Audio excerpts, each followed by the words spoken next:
Okay? Uy, trying to look. Ay. Sa una talaga naggaganon eh. Okay, good day mga Airsoft. Hello po, good day po sa inyong lahat mga kabigman. Magandang tanghali po sa inyong lahat, no? Okay, ngayon magkakasama na naman tayo mga Airsoft para sa isang hapon ng napakagandang review and unbox, no? Maganda kasi itong hapon na to ngayon, mga sikat, mga matitinding unit ang inyong muli masasaksihan na naman, no? Request to ng ating mga ka-airsoft. Nasa na info ko, okay, no? Request ng ating ka-airsoft. Isa na naman, kagabi, matatandaan ninyo, nag-request yung ka-airsoft natin from from Sanchez Mira, Cagayan, no? Okay.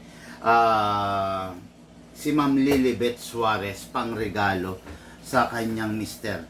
Napapanood daw niya, napanood ito ng ating, hindi naman natin regular na ka-airsoft, no? Pero nag-flash daw sa timeline niya ito, no? Kaya, ngayon, napanood kagabi ni Ma'am Cheryl Valdez yung vlog natin na pangregalo ni Madam Lilibet Suarez sa kanyang mister. May tao, ano yung flash yata yun? Shopee? Okay, no? Kaya ngayon, ito, kasama natin ngayon, Ma'am Cheryl Valdez from Etchage, Isabela. Okay, pangregalo rin sa kanyang mister, pangregalo sa kanyang mahal. Sana all binibilhan. Sana all merong airsoft, no? Okay, syempre, wala nang wala nang patumpik-tumpik pa, okay? Ito yung tinatawag na Coco Martin Edition Tanggol, no? Itong unit na to is very special because nakikita nyo, gold, di ba? Naka full upgrade yan. Hindi yan yung ordinaryo na unit, no? Ba na? Magkano? 465. Ito.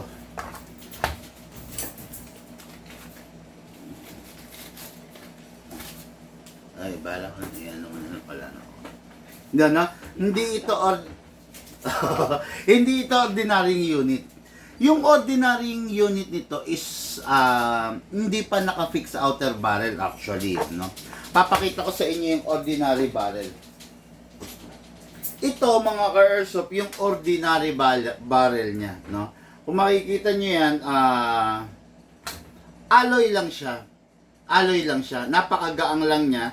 Ngayon, pinalitan natin ito ng fixed outer barrel. Ito kasi hindi to fixed outer barrel, ordinary barrel lang to. Ngayon ito pinalitan natin ng fixed outer barrel na na brass. Meron ba akong sample para para mapakita ko sa inyo kung ilang kilo, no? For example, ito mga ka-airsoft, ito. Yan. Kikita nyo yan, brass yan. Solid na brass yan, ha.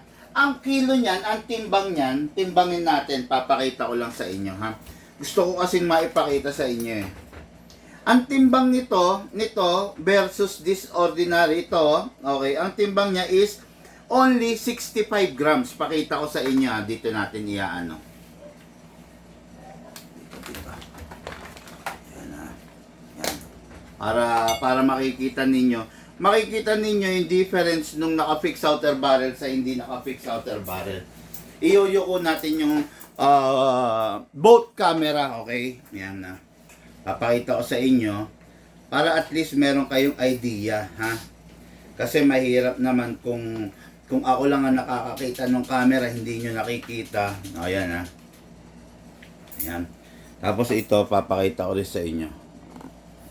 Yan. Yan, okay, ha? I-on natin, ha? Yan, okay.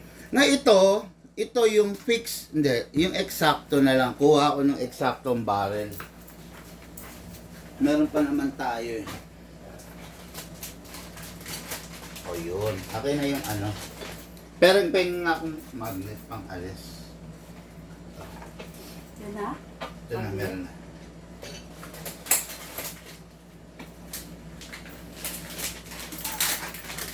Ayan. Papakita ko sa inyo mga ka-airsoft ha. Alisin na natin to. Ito.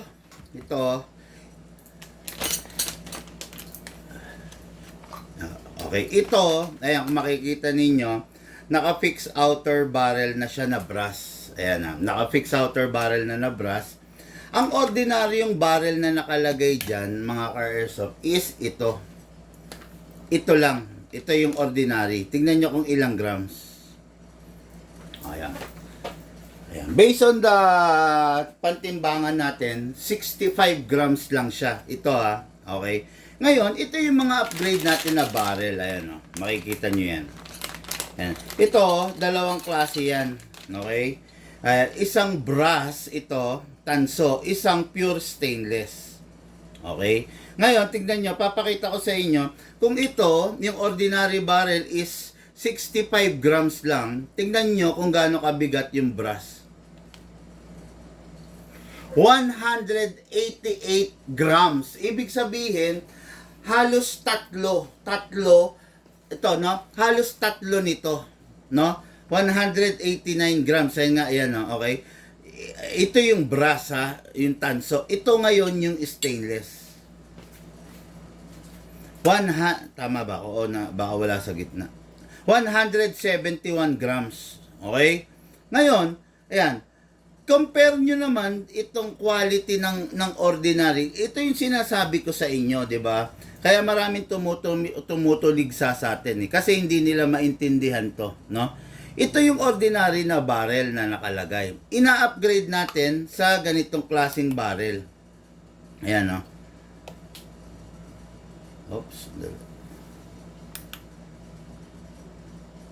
Paano ba i-tear to? Paano ibalik sa... Ayan, zero. Ayan, ha? Ayan. Ina-upgrade natin sa ganyan. Kita nyo? 171 grams. Ibig sabihin, halos tatlo nito. Okay? Ngayon, ito, pinapalitan din natin ng, kaya kung choice ng ka-airsoft, ayan, ng brass. Di ba?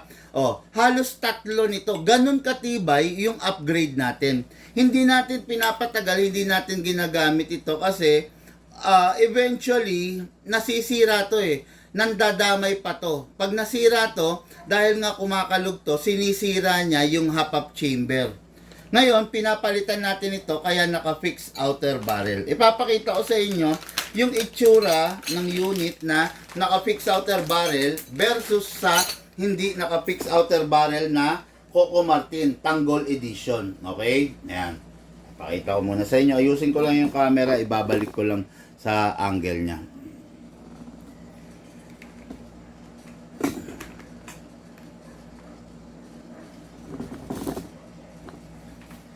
Ayan.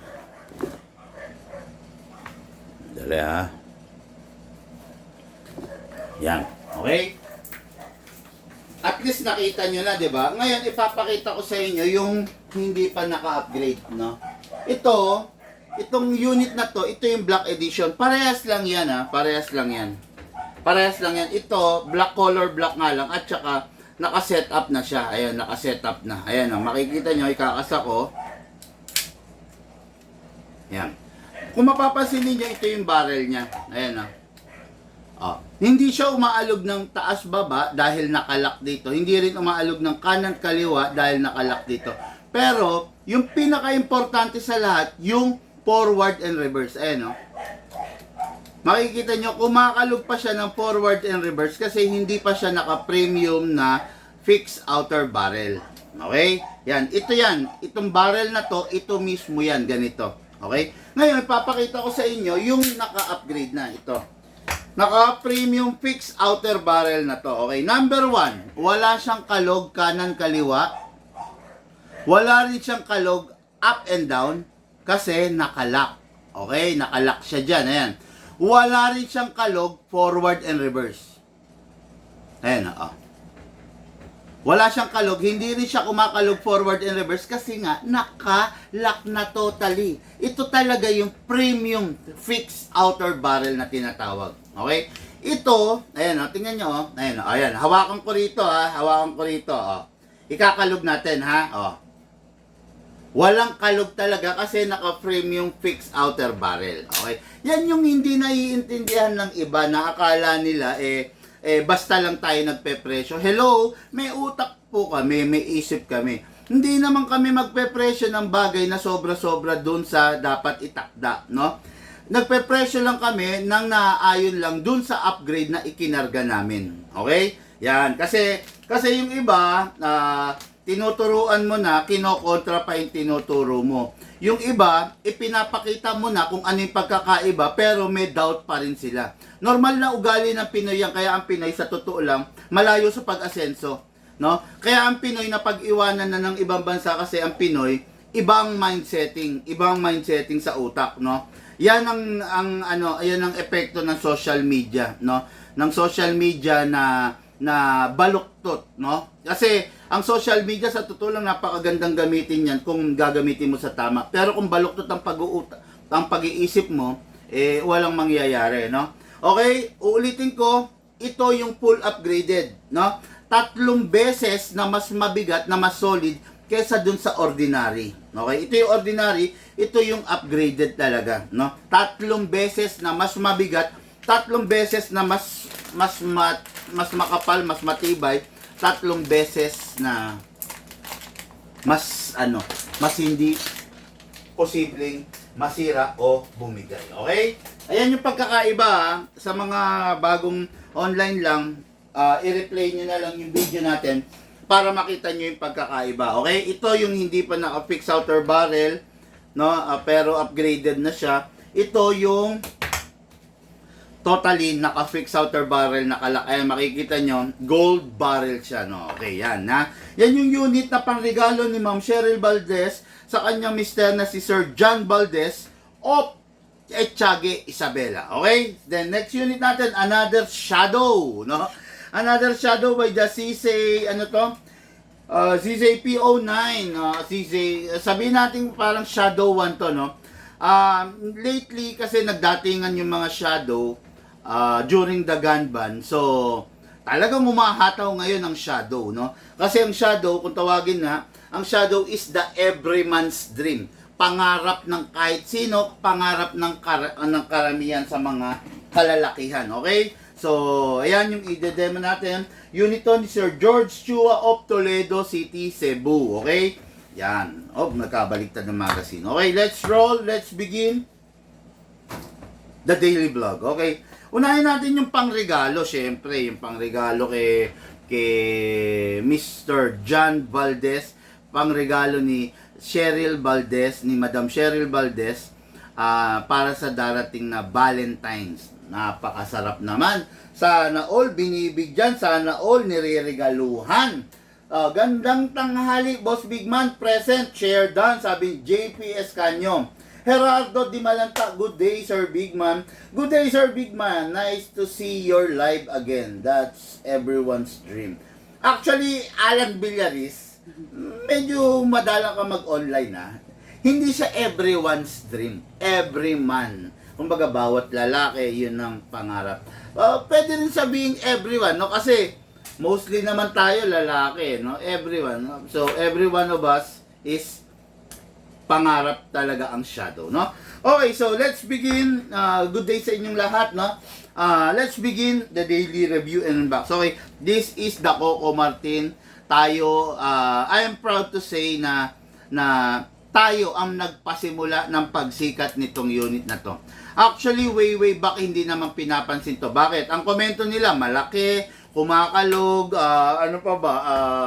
hindi raw realistic. Pero nung ginamit to ni Coco Martin, nung lumabas to sa Batang Quiapo, talagang sumikat to. Tayo ang nagpasikat nito. I am proud to say na kami ang nagpasikat talaga nito, no? Tapos, kinargahan pa natin ng mga upgrade na talaga namang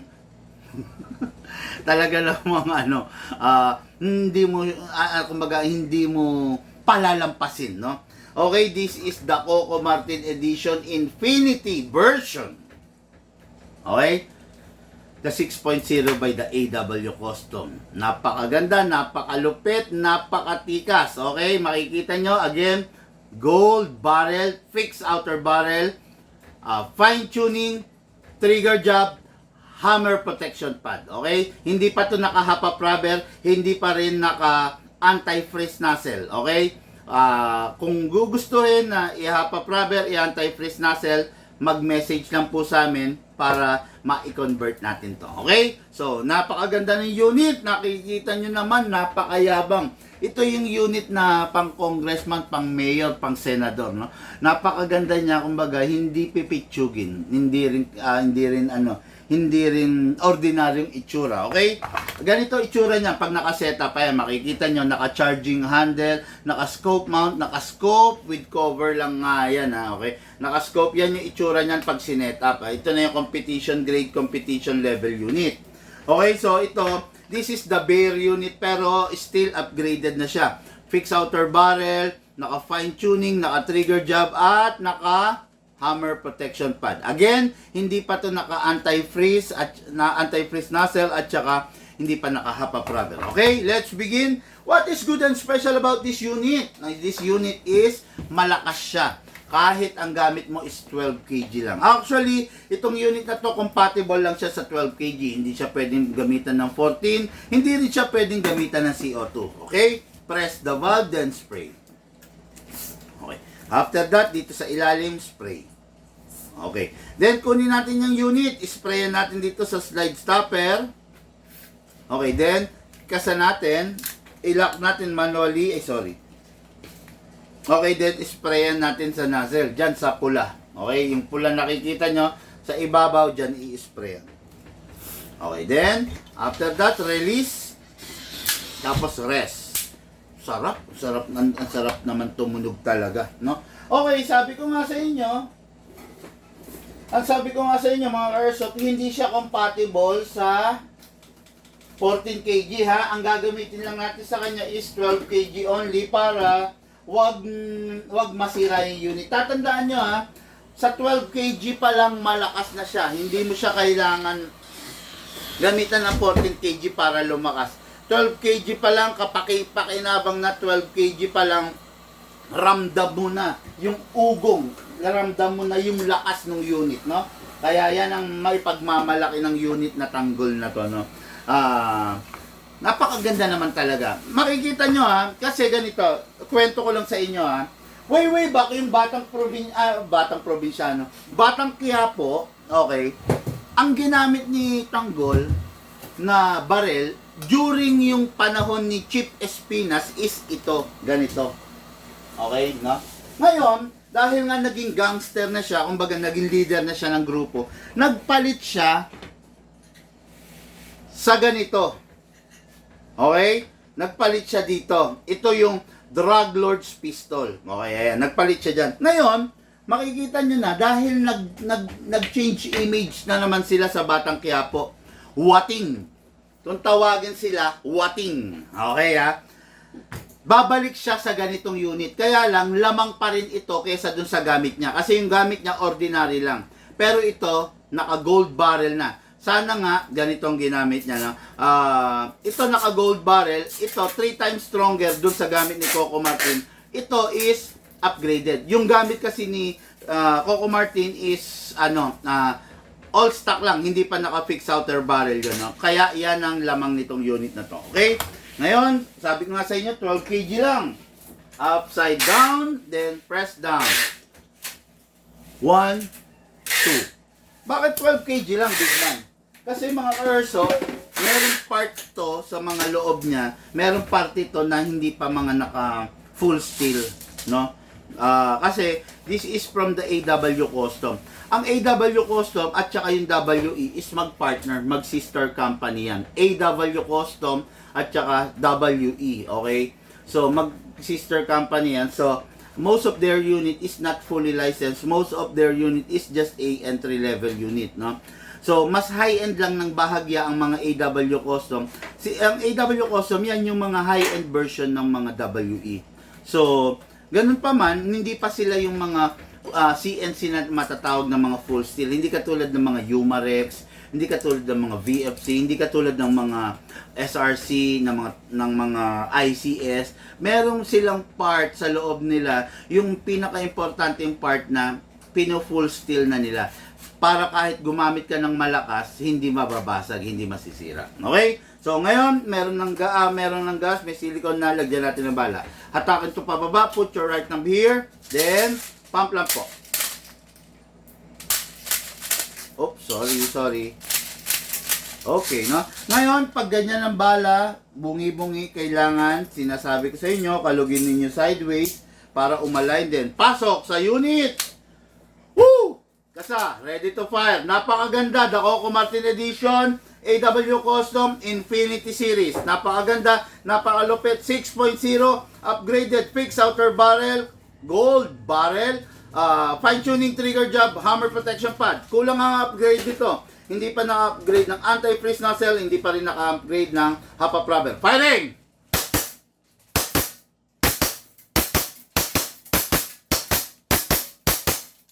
Open slide. Kasi wala na pong bala. Next thing to do, release the magazine. Syempre, release the slide. Then rest the hammer by pressing the trigger. Okay? Jackpot yung magkakaroon nito. Jackpot yung mabibigyan nito. Madam Cheryl Valdez, bibigyan niyan yung iririgalo to ni Ma'am Cheryl Valdez sa kanyang asawa na si Sir John Valdez of Echague Isabela. Nakita nila yung live kagabi, no? Siguro napasana all si Mr., no? Kaya hindi na nagpatumpik-tumpik si Madam. Early in the morning, kinontak niya kami at umorder siya nito. Madam, ito na po yung unit mo. Yung unit, pag hindi nagagamitin, make sure walang lamang bala. At syempre, dapat walang lamang hangin yung magazine bago itabi. Ngayon, no, medyo dahil maluwag naman ang oras, masisira na tong heat gun ko. Dahil maluwag naman ang oras, tignan natin yung mga airsoft. Sa tingin niyo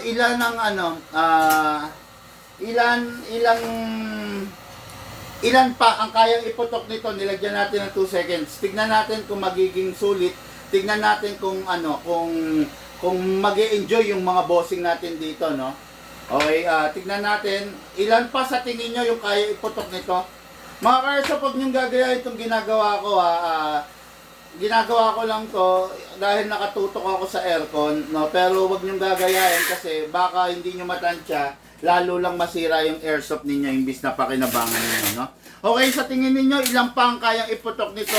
Nagpaputok na tayo ng 20 rounds. Kaya raw 75, sabi ni Alan Villaris. Hindi ko rin sure, pero tignan natin, no? 20, 21, putya, lakas. 22, 23, 24, 25, 26, 27, 28, 29, 30. O, 30, naka 30 rounds. Meron pa, maano pa eh. Malamig pa. Putya, grabe lumamig, no? Siya nga pala, no, mga airsoft, doon sa malalamigang na lugar, no, make sure pag magpa-firing kayo, yung magazine niyo pag malamig na, the next round, painitin nyo muna using your body temperature, para maganda, para matipid sa gas, dire-diretso para malakas, okay? Ngayon, ilan na tayo? 30, 31, 32, 33, 34, 35, 36, 37, 38, 39, 40. Okay, naka 40 rounds tayo. 2 seconds, sinuklian niya na 40. Meron pa kaya? Meron pa, malamig pa. So, tignan natin kung mag-enjoy pa tayo, Hater. 40, 41, 42, 43, 44, 45, 45. Okay, naka 45 rounds tayo, mga ka-airsoft. Actually, hindi yun lang ina-expect ko. Ina-expect ko mag-50, pero okay na rin kasi nasa malamig tayo eh, no? Siguro pag nandun tayo sa labas nito, mag-55 to mag-60 rounds to, no? Ngayon kasi, tingnan nyo, makikita nyo, nakatutok ako sa aircon, no? So, magkano? 5 bahala ka naman na. Wala akong barrier ito eh. Bibigay ko mamaya. Okay, no? Kaya, ayun, pagpasensyaan nyo na, yun lang ang inabot niya. Pero kung nasa labas tayo, mas matindi to. Pag itatabi na, make sure walang bala at walang lamang hangin, pasingawin. Ayun. Okay, unit ng ating ka-airsoft, napakaganda. Madam Cheryl Valdez, ito na po iririgalo mo sa lovable mister mo na si Sir John Valdez of Echague Isabela. Okay? Screenshot nyo na. Kung gusto nyo, mag-message na kayo. Okay? So, next unit natin for the main event. Okay. Unit, ito lately, nung nilaunch natin yung mga shadow, 3 days ago pa lang, ito na, bumabaha na. Lahat na nagtatanong ng mga different models, different version, different release ng Shadow. Okay. This is the CZ PO9 Shadow 1. Consider natin Shadow 1 to para magkalituan. Kasi yung Shadow 2, iba yung itsura, no? What is good and special about this? Napakagondo naman, no? Kung Glock at Glock rin lang, putya, ilalampaso nito yung Glock, no? Makikita nyo siya, full metal, ibabaw, hard polymer tong baba. Napakaganda, napakasimple. Tignan nyo yung itsura niya, oh. Napakatikas, no? Ganun pa man, ano siya, no? Full steel CNC, tignan natin, ha. Alam mo si Shadow, pag gumawa talaga to, talagang napakatindi. Oh, yan, oh. Oh. Makikita nyo, ha, oh. Oh, kayo na umusga. Kung hindi ba maganda ang mga Shadow, di ba? Si KJ Works, pag humataw, pag gumawa, talagang sulit. Ayan, makikita nyo, full steel.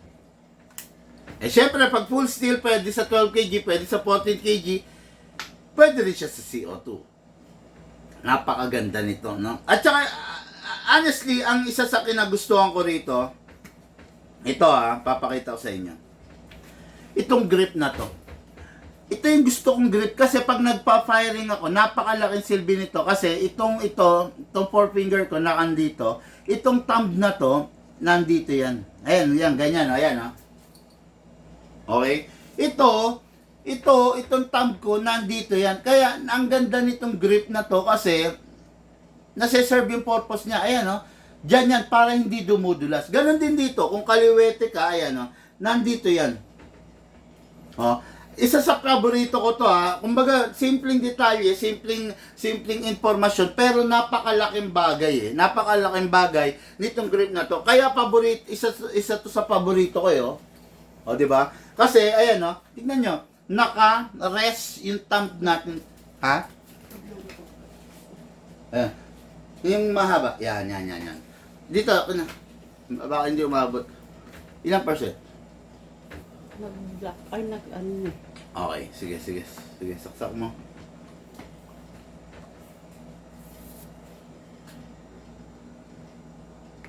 Oops. Ayos mo doon ka. Ay. Okay, no? Kaya, napakaganda niyan, no? Yan ang isa sa pinaka-paborito ko. Tapos, mapapansin nyo pa, mga Karsop to. Meron siyang rail, no? Although CC Shadow 1 siya, mas unang panahon siya, pero naisip na kagad nila na lagyan na ng rail para kung sakali sa mga upgrade, no? Napakaganda niya, napakalupit. Pwede mong alisin tong extender kung sakaling natatabaan ka, pero I think sakto naman. Sexy yung datingan niya, eh, no? Tapos makikita nyo, wala siyang beaver tail, hindi katulad ng mga 2011 tulad nung kanina, no? It is because kinapi siya, replica siya ng tunay na sa 9mm. This is a CC Shadow 1, kumbaga sabihin na natin ano siya, no? Talagang full ano siya, how do you call this? Fully licensed siya, no? Nung original na ganito. Tapos, meron ako napapansin dito. Okay, hindi naman. Parang mga Chinese character, pero hindi. Eh, no? Nakalagay, Design in Czech Republic. Lahat may markings. Ayan, no? Kayo na bahala mag-alis sa sticker, ha? Ayan. Meron Design in Czech Republic, no? Lahat ng markings nandito. Talagang fully licensed tong unit na to. May serial number, made in Taiwan. Napakaganda. Read manual before use. Ang ganda niya, no? So, wala akong masasabi rito, no? Napakalupit. Ngayon, tignan natin, ano ba siya? Single action, double action.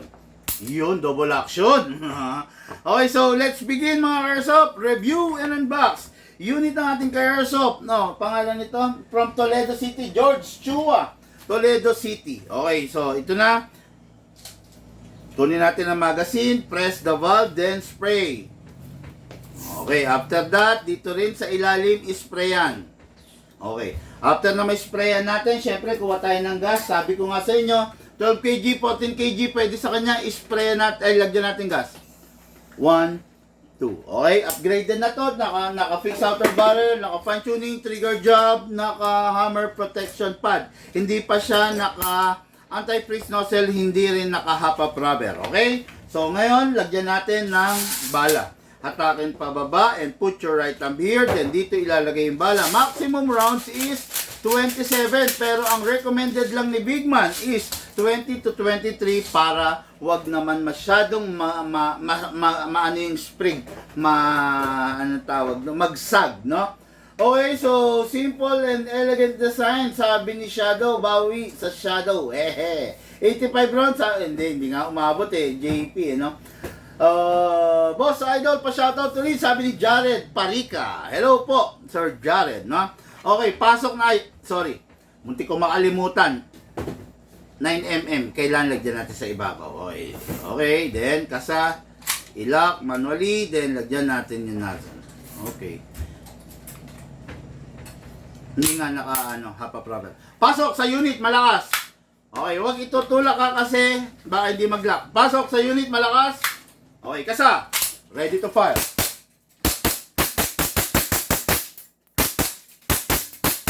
Open slide. Kasi po, wala ng bala. Next thing to do, release the magazine, then the slide. Then rest the hammer by pressing the trigger. Ano yan? Okay. So, dami pang laman. George Chua, bago itabi, make sure walang lamang bala at walang lamang hangin. Press lang to. Ayun, dami. Ano yan? Isa-isa lang ha. Para hindi masira. Okay, so, ayun yung unit, na-i-demonstrate fire natin, na-idaos natin, okay? So, meron akong tanong dito, sagutin lang natin, okay? Big Man, which is better, rifle or pistol? Mga ka-airsoft, lagi ko sinasabi to, hindi natin pwedeng pagbanggain ang rifle. Ang rifle may silbi, ang pistol may silbi. Ang rifle mahirap itago, ang pistol madaling itago. Ang rifle mas malakas, ang pistol mas mahina. Mas accurate ang rifle, mas aggressive ang pistol. Maraming depende sa paggagamitan mo, no? Kung gusto mo ng malakas, rat-rat, go for the rifle. Kung gusto mo ng madaling itago, madaling i-conceal, go for the pistol. Okay, no? Kung gusto mo realistic, pareha sila. Realistic lahat ng baril natin, no? Kung gusto mo ng less maintenance, parehas naman sila. It's just that ang pistol kailangan ng gas, ang rifle is the battery, no? Hindi po natin sila pwedeng pagbanggain, depende po sa klase ng tao, depende po sa paggagamitan mo. Okay? Tapos ito pa, may question pa rito. Kung ikaw ang papipiliin, Big Man, anong gusto mo, budget meal or high-end? Okay. Sa estado ko ngayon, nakilala ko na halos karamihan ng mga airsoft, definitely hindi na ako kukuha ng budget meal. Tatandaan nyo to yung isang bagay kaya naging mura kasi walang kwenta. Kaya pag may nagtatanong, ano yung mga bagay, ano yung mga airsoft na pinakamura? Ang pinakamura mga airsoft, yung mga pinakawalang kwenta. Okay? Sa estado ko ngayon, hindi ako pipili ng budget meal. It's either high-end or the mid-class level. Pag sinabi mid-class, ito yung pwede na. Pwede na. Hindi siya yung pwedeng-pwede. Pwede na siya. Papalag na. Pero siyempre, hindi pa rin niya kayang tapatan or lampasan yung kakayanan ng mga high-end unit. Yung mga high-end unit kasi, sila yung mga tipo ng unit na gusto mo na siyang masira pero ayaw niya masira Kasi talagang overkill yung tibay, overkill yung protection, overkill yung technology na in-apply ng maker para magawa yung unit na yon, no? Kumbaga may mga safety protection siya, 'di ba? Hindi katulad ng mga ordinary unit, ordinary materials lang din. So, yung mga high-end unit, most of them is CNC. 'Di ba? CNC, nakita niyo naman yung shadow, 'di ba? All steel, 'di ba? No, 'yun. Wag kang mag-expect ng ito kagabi sinabi ko na to. Kung ikaw yung tipo ng tao na ultimo piso mahalaga sa iyo, hindi para sa iyo yung pag-i-airsoft, no? Kung ikaw yung tipo ng tao na pupulutin mo lang yung bala mo para i-recycle mo, i-reuse mo, hindi para sa iyo yung airsoft. Tandaan mo, pag ginawa mo yun, masisira lang yung airsoft mo, sayang lang yung pera mo. Tabi mo na lang yung pera mo or dagdagan mo para makabili ka ng mas maganda. Okay? Kung ikaw yung tipo ng tao na sakto-sakto lang, huwag kang bibili ng airsoft, putya. Walang hobby na matipid. Lahat ng hobby gagastos ka. Para mag-enjoy ka, talaga maglalabas ka ng pera, no? Walang hobby na matipid. Hindi ka pwede laging mamburaot ng bala ng hangin sa kapwa mo. Hindi pwede yun.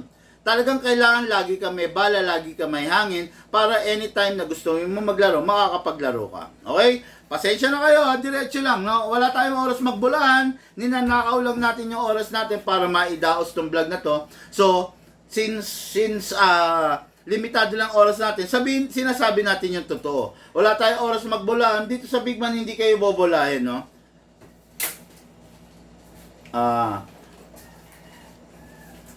Boss Idol, matanong ko lang, meron din po ba kayong fixed outer barrel? Yes, meron kami fixed outer barrel na 1911. Kaya lang, kung ang unit mo China, hindi ko ina-advisable na i-fix outer barrel pa natin. Yung fixed outer barrel namin is mamamatay na tayo pareho, manghihina na tayo sa mundo, hindi pa masisira yung fixed outer barrel namin. Papakitaan kita ng fixed outer barrel ng ordinary barrel ng 2011, okay. Ordinary barrel ng 2011, ng 2011 or 1911 na yan, oh. Tingnan nyo, oh. Tingnan nyo, ha, naghihiwalay. Oh, pak, oh. Naging 2-piece, oh. Which is hindi normal yan, ha. Oh, pagdugtungin natin. Wala na yan. Hindi mo pwedeng i-welding yan. Hindi mo pwedeng idikit yan kasi through time bibitaw yan, okay. Ngayon, sasabihin ko sa iyo, kung ang unit mo double bell ENC, wag na lang natin i-fix outer barrel. Hayaan mo na lang habang tumatakbo yan, hanggang sa dulo ng walang hanggan. Kumbaga kung hanggang kailan lang siya, no? Pero hindi advisable i-fix outer barrel yan kasi napakatibay ng fix outer barrel natin. Maraming components yan. Pag ipinix outer barrel mo yan, oo, pinatibay mo yung barrel. Paano yung ibang parts niya kung bumigay? Di ba? Eh, wala namang parts yan, hindi naman available ang parts palagi ng mga unit na yan. Kaya kung ang unit mo China, wag mo na pangarapin fix outer barrel. Gamitin mo na lang ng gamitin hanggang gumagana siya. Tapos pag nasira siya, display mo na lang.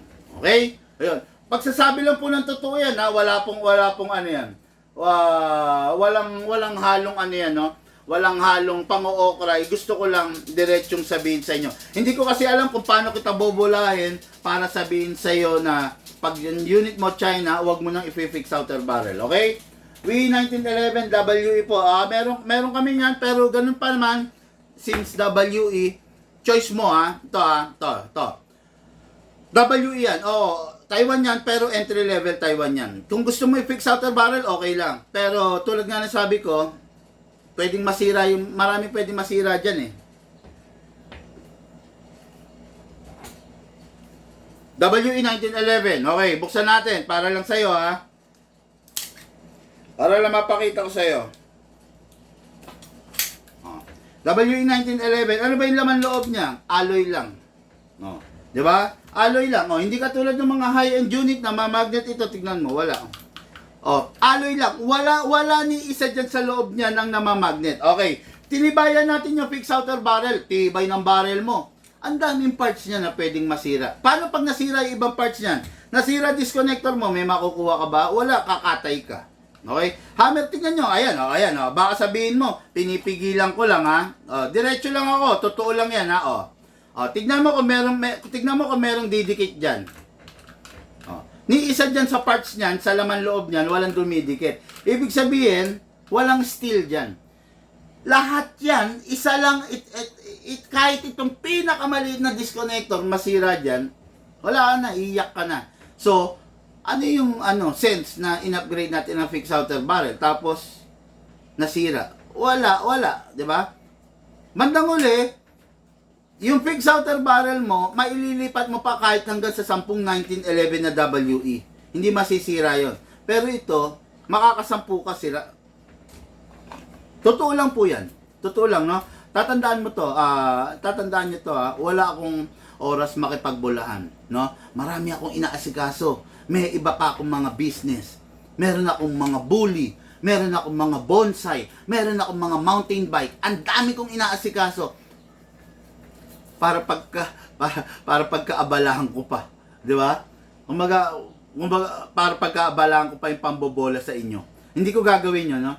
Marami akong inaasikaso. Masyado tayong busy tao. Tapos para pagkaabalahan ko pa yung pambobola sa inyo, negative siguro tayo ron, no? Sinasabi ko lang sa inyo ito to, okay? Ayun, ultimo slide stopper nyo, tingnan nyo, hindi naman di ba? Kumbaga lang siya, ayan, ito.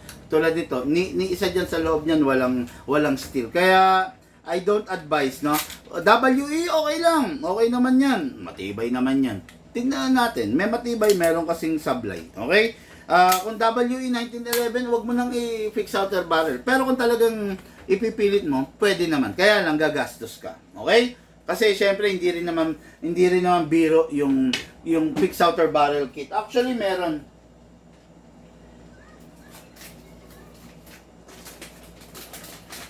Saan na ba?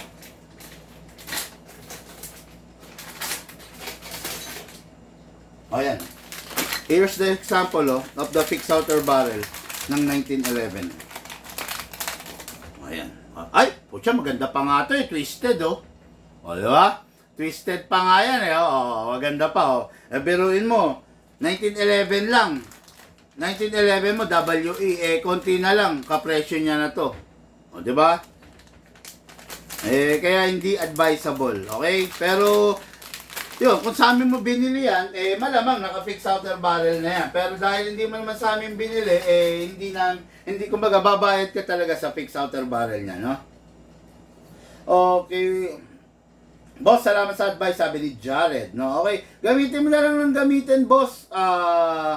Habang matino pa, habang magagamit mo pa, no? Pero, ako, walang iniwan, no? Walang iniwan, ganito, ito, para lang sa inyong kalaman. Kung ang sasakyan mo is Toyota Vios, tapos gusto mo ng Kumarera, na ang makakalaban mo mga Honda Type R, hindi advisable i-upgrade ang Toyota Vios into a race car kasi kahit anong gawin mong upgrade sa kanya, hindi siya abot sa Honda Type R. Okay? Yan ang sinasabi ko. Kahit may pera ka, hindi mo mapapatakbo si Vios or hindi mo mauutusan na tumakbo siya ng mas mabilis sa takbo ni Honda Type R. Okay? Kaya, bakit mo siya i-upgrade ng makina, ng race car, kung kakarera ka, hindi mo naman kayang talunin si Honda Type R. Useless. Ganon din yung sinasabi ko. Bakit mo siya i-fix outer barrel? Kung Phoenix outer barrel mo, hindi pa rin na siya magiging performance grade eh. Kasi hindi talaga siya pang performance grade. 'Di ba?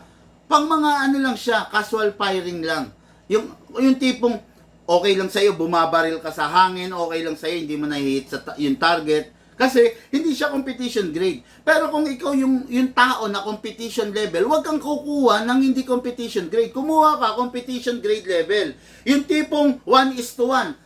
20 yung target mo, 20 bala lang rin yung papakawalan mo. 'Di ba? Pero kung ikaw yung tao na mahilig lang sa putyo-putyo, naghahanap ka ng mura, hindi naman sa pangmamata, pero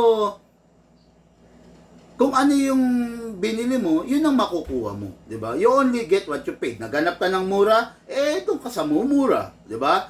Pero ikaw, napakaselan mo, huwag ka maghahanap ng mura kasi hindi kayang ibigay ng mura yung ine-expect mo. Doon ka sa competition level, doon ka sa quality level. Okay? Sana na ipaliwanag ko. Hindi ko alam kung kung maayos kong naitawid sa inyo. Konting ipon na lang, boss. Malapit na ako kukuha ng unit sa iyo. Maganda at matibay ang unit nyo. Yun, talaga naman. Hindi maikakaila yun, no? Talagang nakilala kami sa upgraded unit, sa quality units, at sa mga hindi putyo-putyo na unit. Okay? Maraming salamat po sa inyo lahat. Lahat po tayo nagmula sa iba't ibang larangan. Pinagbuklod, pinag-isa ng iisang libangan. Yun po ang paglalaro ng airsoft. Atid po sa inyo ng inyong lingkod, Pigman. Thank you!